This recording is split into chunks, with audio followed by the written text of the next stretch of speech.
On the surface, these idols are perfect.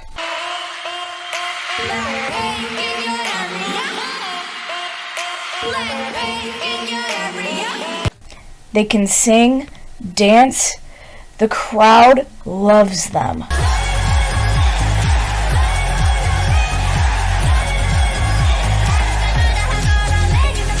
Through charming looks and colorful performances, what's not to love about these idols?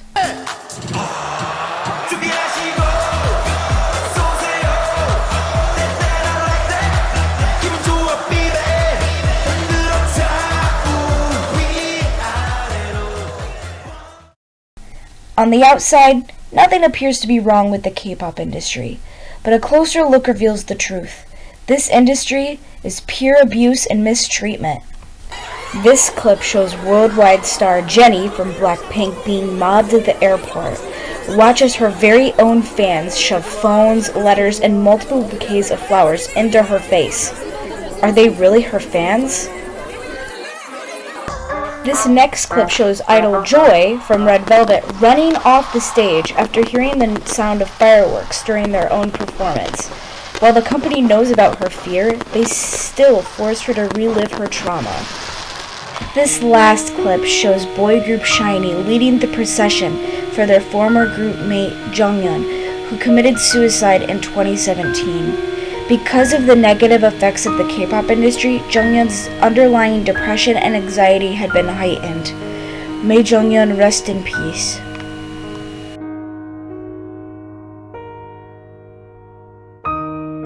Being mobbed, reliving trauma, and seeing one of your best friends die are all realities of the K-pop industry. The biggest problem within the K-pop industry is the physical and mental declination of idols as time goes on. The contributing factors to this problem is the factory-like production of idols, the overuse and abuse of social media, and the increasingly young debut age of idols.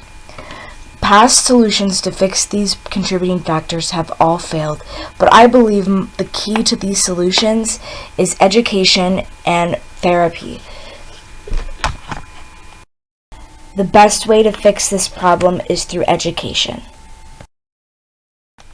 To get to the root of the problem, we have to go all the way back to the beginning. The man pictured before you is named Lee Soo-man.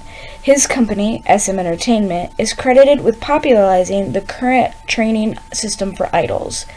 The first ever trained idol group is called HOT. Never before had an artist in South Korea been trained to sing and dance on stage, but Lee Soo-man decided to take a chance. By the end of HOT's career, they had sold over 6.4 million copies of their records, marking them a wild success. Lee Soo-man decided that the method he used for HOT was the method he was going to continue to use for every future group. Thus, the popularized idol training system was born. This training system became so popular that other companies started to use it, and they too saw success. At the beginning, nothing bad could be said about this training system. Most of the groups that used it saw wild success. But as more and more companies started to use this method, the negative traits started to shine through. One example of this is Nine Muses, a former girl group under Star Enterprises. During their training era, the company decided to film a documentary to show the general public exactly what it takes to become a K-pop star. Unfortunately, the contents of the documentary were shocking. The girls were forced to work from dusk till dawn, with little sleep, little food, and taking away their dignity. The concept for the girls was wildly inappropriate, causing many of them to be uncomfortable. Some of them worked so hard they were even hospitalized.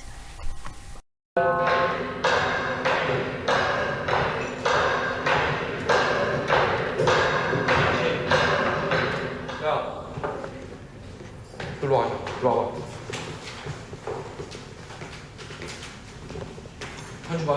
현주 걸어 나오는 거? 어? 이거야 이거. 어? 안무 하지 말고.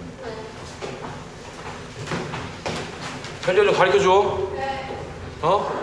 야 쟤만 좀 이상하게 나오고 혼자만 낙동강 오래 걷듯이 나오잖아 지금.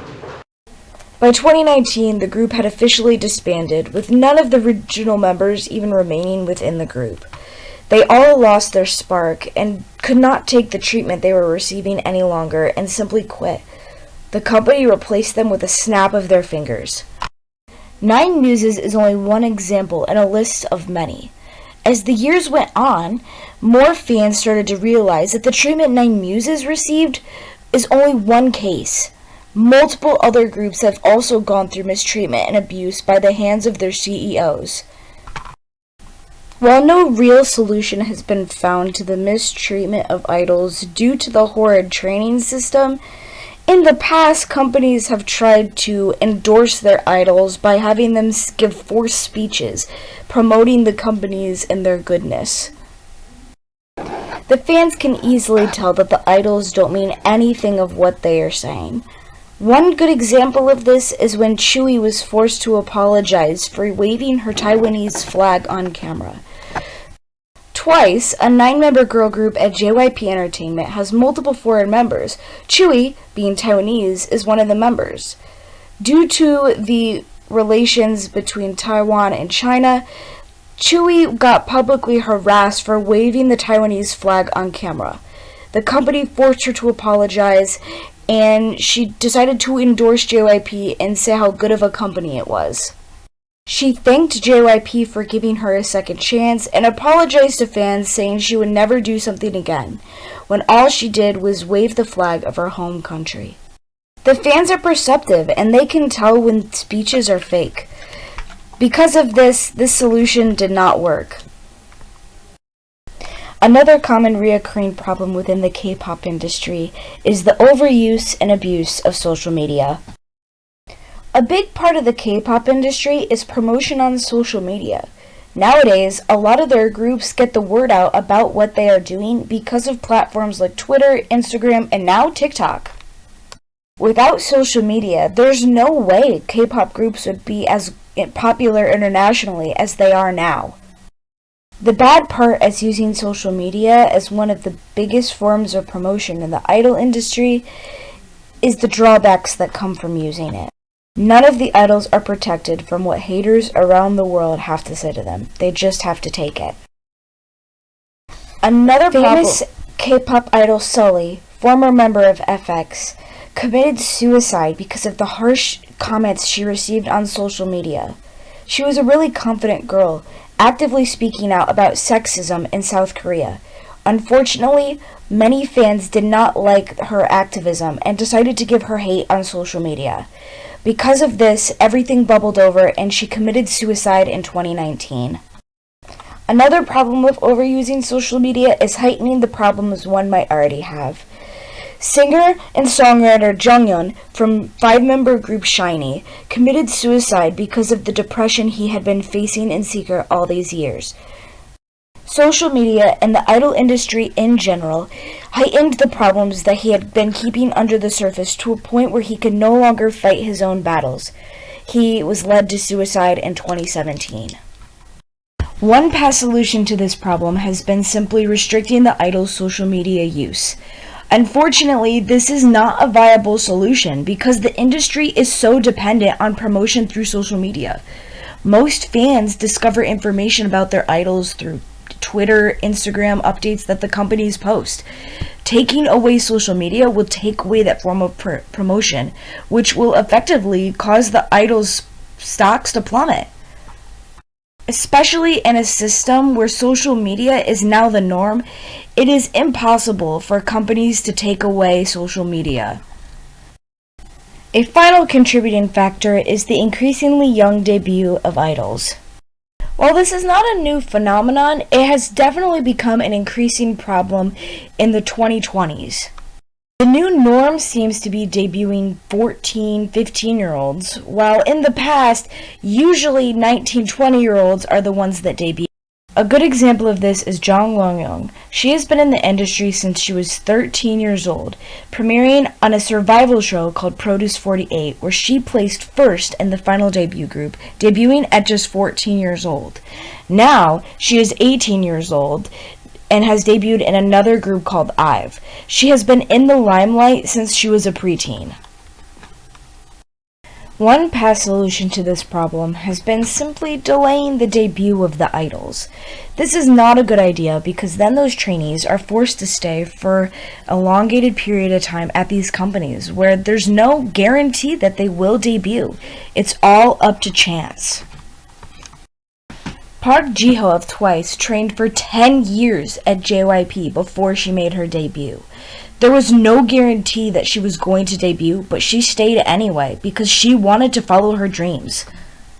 It is simply unrealistic for companies to make that promise to a trainee when they could be living their life as a kid.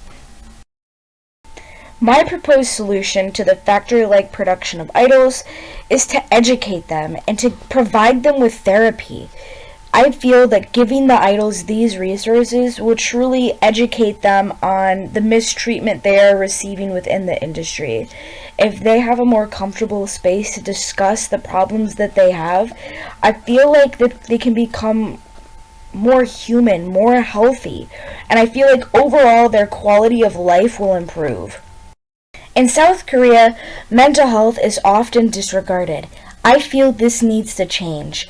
By educating the idols, they are big figures in South Korean society. If they can show that therapy has been helping them, it can help change South Korea as a whole. My solution to the overuse and abuse of social media within the K-pop industry is to educate the idols and the companies on the negative effects of social media before they debut. I feel that by teaching them what can happen, they can start to see the signs early on in development, and they can, use responsibility and take matters into their own hands. It shouldn't be the companies just telling the idols that they shouldn't use social media. I think the idols should have control over their own limitations. If idols like Goo Hara, Sully, and Junghyun had known that social media would only amplify the mental problems they were already having, I feel that their suicides could have been prevented. My solution to the young debut of idols is for the companies to wait till these children turn 18 before they start signing any contracts and officially training. The kids should just be kids. I also feel that they don't really know what they're getting themselves into at such a young age. Sure, training is not a legally binding process, and the trainees can leave whenever they want. But by the time they debut, if they are still only 14 years old, they don't really know the terms of the contract and what they're truly getting themselves into as a real idol under a company.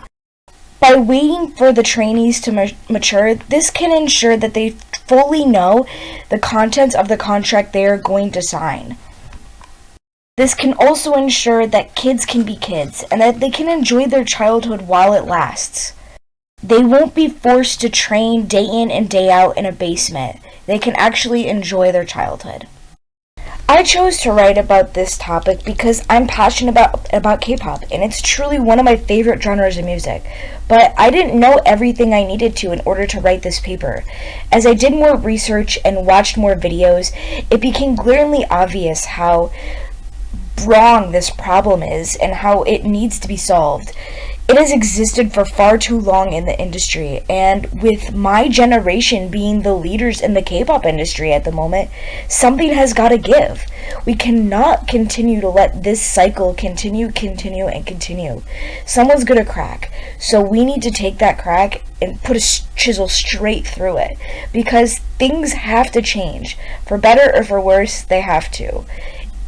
And because of this project, I have become more passionate in my love for K-pop, and I feel like my empathy for these idols only continues to grow as the days go on. Before I end my presentation, I just wanted to say thank you so much for allowing me to talk about this topic. I know it's probably very confusing for someone who knows almost next to nothing about K-pop, but this is truly a topic I'm passionate about, and I don't have many friends to talk about it with, so thank you so much for giving me the opportunity to vent in an educational way. I hope you enjoy the rest of your year.